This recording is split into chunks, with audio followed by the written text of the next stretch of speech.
So are you dealing with the unmet need? And you may not even realize it, but you're taking it out on somebody else. You expecting somebody else to fill a void that you need to address and heal because you're putting too much expectations on somebody else, and it's unfair. And you don't even realize it. You're giving them more weight.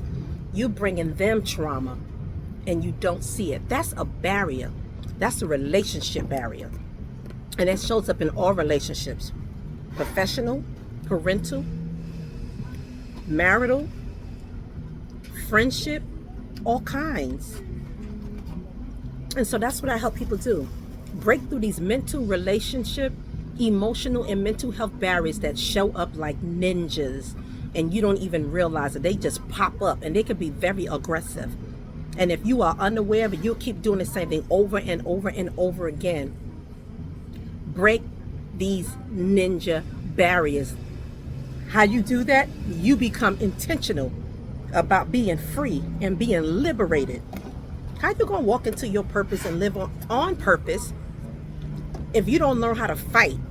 If you don't know how to take back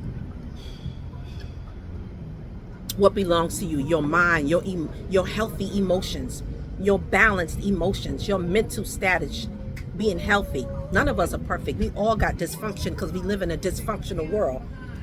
But you have the ability to manage your mind, your thoughts.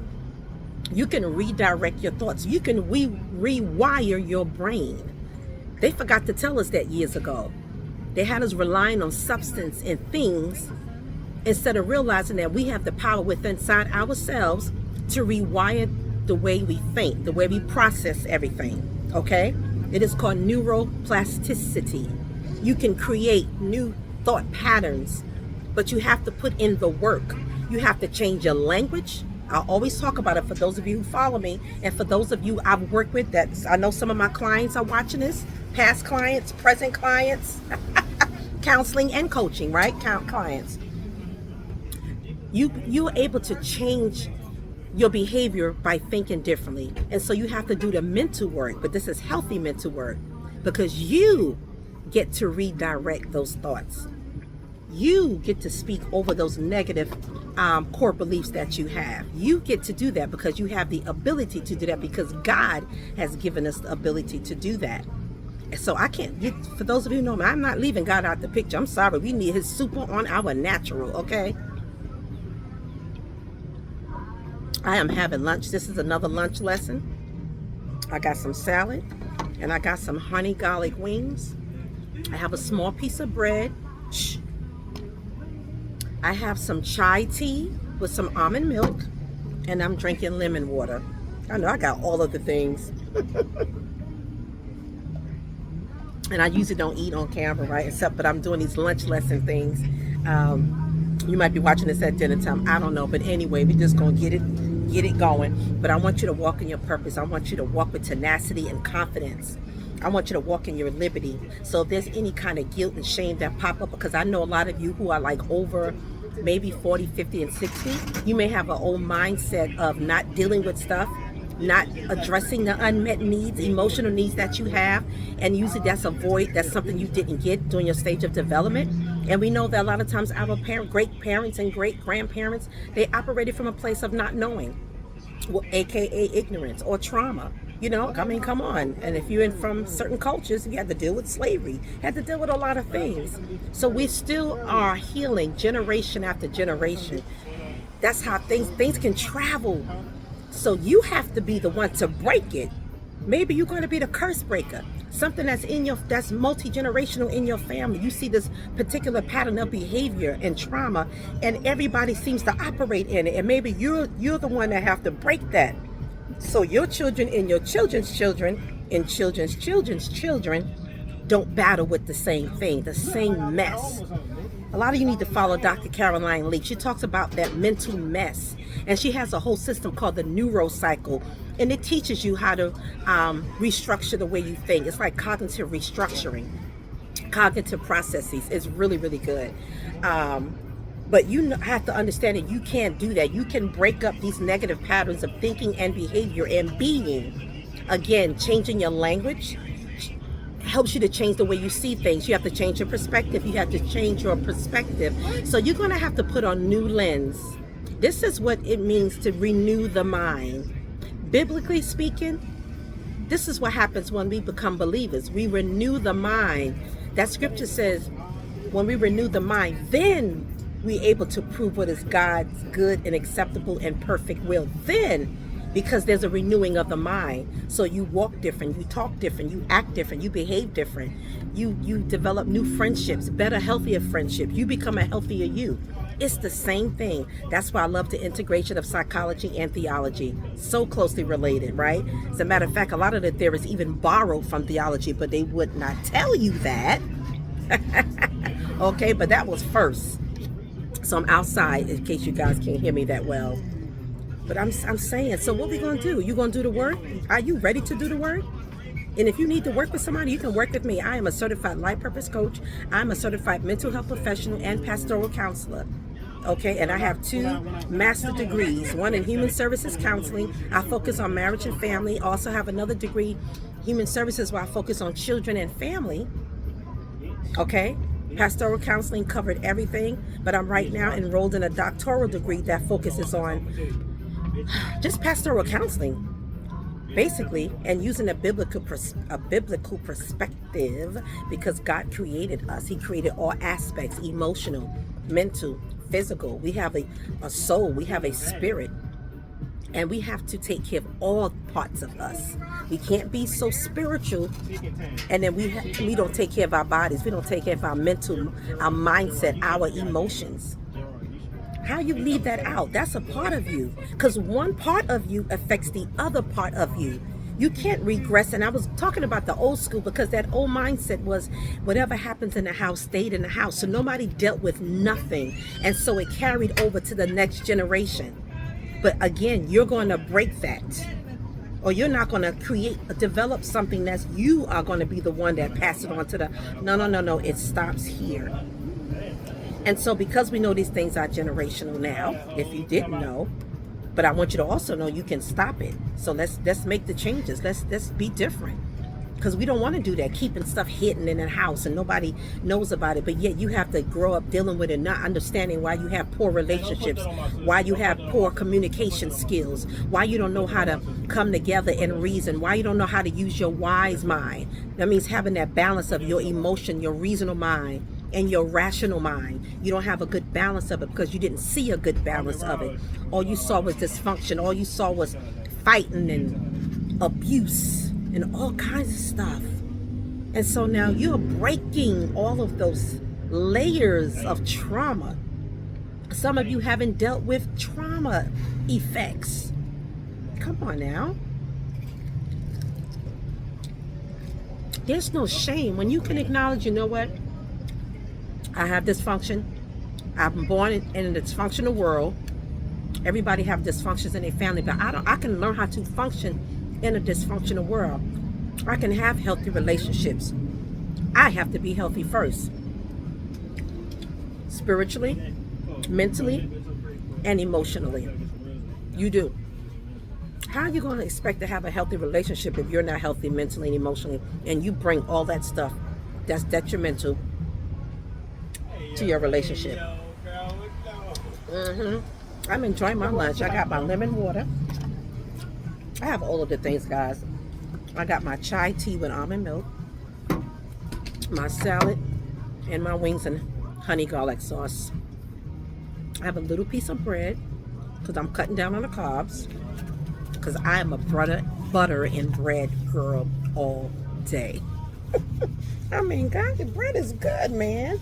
But I am a believer that if you eat healthy most of the time, having a carb here and there won't hurt you anyway. I mean, what is life without spaghetti? But anyway, that pasta. Let's talk about this. I want you to put in the comment section, or you could DM me, or whatever, if you feel like you actually dealing with some things that pop up like ninjas. They're these barriers, they're blessing blockers, and you can't move ahead because they keep popping up. They show up at work, everywhere you go. Now you have to be honest with yourself, because a lot of times we can have that blaming thing because it's hard. Going back to the old school thinking, right? Generations before us, it was hard for them to kind of go back and deal with these past things. And I know, because even when I'm counseling and I'm coaching and I'm talking to either older people or I'm talking to people my age or younger who tell me about their parents and their grandparents, they cannot even have a conversation with them because for them, they haven't learned emotional intelligence, and as far as being self-introspective, being self-aware, emotionally mature about things and how you respond to things. They came from a generation of hiding stuff and being quiet, especially in my culture, right? So it hurts for them to go back, because when they go back, they feel guilt, they feel shame, and it's traumatizing. Even when you start doing, like, say, mental health coaching, or you getting counseling, you have to dig these things up to understand why you do what you do, why you think this way, why you respond this way, why you react this way. You have to know the root of it, so now you can have an awareness, like, okay, now I understand why I've been doing this, why I see this, why I have this fear in this area, why this trigger me so easily, why I get activated about certain things or people or words, whatever it is. Now you have an acknowledgement of it. Now you can deal with it. But understand that, again, going back to what I said, we're born and shaped in a dysfunctional world. So acknowledge the peace that God has given us, and that there's no condemnation in Him when we're His children. He don't hold that stuff. We hold our own self hostage to past issues. That's the stuff we need to break, that old way of not dealing with stuff. So it hurts them so much to deal with those things, and they have to learn to get rid of that guilt and that shame. So a lot of times they become very dismissive and say, well, I lived through it, look at me now. Yeah, I can look at you now. You may be mean, you may be dismissive, you may be very sarcastic. It shows up in different ways. I tell you, they're like ninjas that you don't even know. They show up in ways where you have poor communication skills. You don't think rationally about things. You're very reactive. You get you easily angered. That's how it pops up. You can also become, maybe new for some of you, very conceited and domineering. A part of you is really insecure and you're looking for affection, but you hide it under that whole aggressiveness. Your leadership style is aggressive and authoritarian. We call it, not authoritative, authoritarian. I'm sorry, I am saying it wrong. I can't get my words together today. I talk about it all the time. It's a parenting style. You can be authoritative, and authoritarian. That's it. Oh my gosh. Authoritarian. Authoritarian is very rigid. There's no room for empathy, grace, or anything. Authoritative style is when you have the empathy and the grace, and you're considerate of somebody else's feelings. So you get your point across, you share your feelings, your thoughts, your concerns, and all of that, but you still have empathy and care for the other person and how they feel. And if there's some emotional intelligence attached to it, you know how to reason, how to listen to what somebody else is saying. It's not about agreeing, it's about understanding. And I like the Bible, when the Bible talks about, come, let us reason together. You can't reason with the irrational mind. You can't reason with a dysregulated, being emotionally dysregulated all the time. You're always hyper vigilant, and you always looking for something to happen, or you always see the negative side of things, or you always personalize things that have nothing to do with you, but you took it as yourself, and now you're walking around thinking somebody's talking about you, somebody's messing around, somebody's not really your friend. You got all these fears, you got these phobias. Come on, how many of you deal with stuff like that? They're like ninjas. That's why I call them ninjas. They're aggressive. They pop up everywhere. Everywhere you go, every environment, every relationship, some kind of way they poke their little heads. Break it. Break it. And if you need some help, we can work together, because I'm going to help you. Because look, I'm a curse breaker. We going, come on now. If I'm working by your side, your life will change. Your life, if you apply. That's what anybody you work with, because you have to apply these tools. You have to equip yourself. Once you equip yourself, you have to put things into action. You have to be intentional about using the tools that you have and that you've learned, and the skill set that you learn. When I say skill set, coping mechanism, coping skills. grounding techniques you can utilize to help you know how to live in the presence and be aware of what's going on with you and how trauma even impacts you mentally, emotionally, spiritually, because we carry it within our bodies. How it shows up, again, like ninja, it can show up as stress, anger, apathy. Oh my goodness. You need to tap into why. I help you discover the why and move into the how we gonna fix this and fix it. And then now since we fixed it, we have broken through that. Now you can live on purpose, and now you can live in your purpose. But on purpose, you decided to get help. I'm basically through with this episode. I just wanted to talk about it. I want to talk about it because this is something I hear all the time, right? As a life purpose coach, I'm a certified life purpose coach, certified pastoral counselor, certified mental health professional, and I serve many roles. The one wonderful thing about human services, you can work under many roles. I've worked as a group facilitator over processing groups where people come together for the purpose of processing things that they're carrying and they're going through. And watching the group, they help each other. They support each other. I just facilitate that. Then I have the group counseling, group coaching. Then I have the individual that I do as a behavioral health specialist, as a social worker, as a pastoral counselor, as a life coach. And so I've been doing this since 2010. I want to say, because it was so easy to come to my mind, I'm not new to this. I'm true to this. But if nobody else is going to say it, and I know there are a lot of counselors and therapists and coaches who will say this, we learn from you, right? You help us help other people. Help people help people. Let's do that, right? Because if I have a working relationship with you and help you overcome some things, and say you have a new set of issues that maybe I haven't really helped somebody work through yet, and then we become successful at it, and I help you get ahead with some things. I've given you some tools you can use. Then when another person come along with similar issues you've dealt with, wow, you know what? I recently worked with this person on this. Now I got some tools that I help. It's been proven, right? What works, what don't work, and everybody's different. So some things that work for you may not work for somebody else, and vice versa. That's with anything.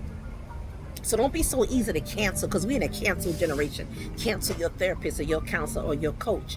You're working together. So sometimes part of the working relationship is finding out what works for you, and that happens over time.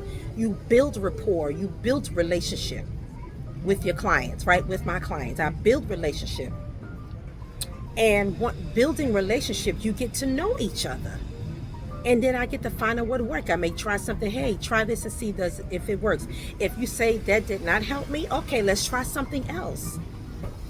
And I'm also a licensed cosmetologist. So maybe think about when back in the days, the difference I see today, when I had clients, you have loyal clients that you work with for years, and they allow you to experiment. And like, girl, we tried that style. That didn't look good on me. Let's try something else. But now today, you mess up one time, I'm not going to that person anymore. Because what I don't see a lot, it still happens, but then there's a lot that has changed. Building those long-term relationships, really getting to know your clients, doing those full consultations. I mean, we sit down. When we got a new client, we always first did a consultation and we did intake. And now we have a whole document, there's another term I'm going to look for, but a whole progress or a report on each of our clients, so we know exactly what they need, what they're allergic to, all of the things.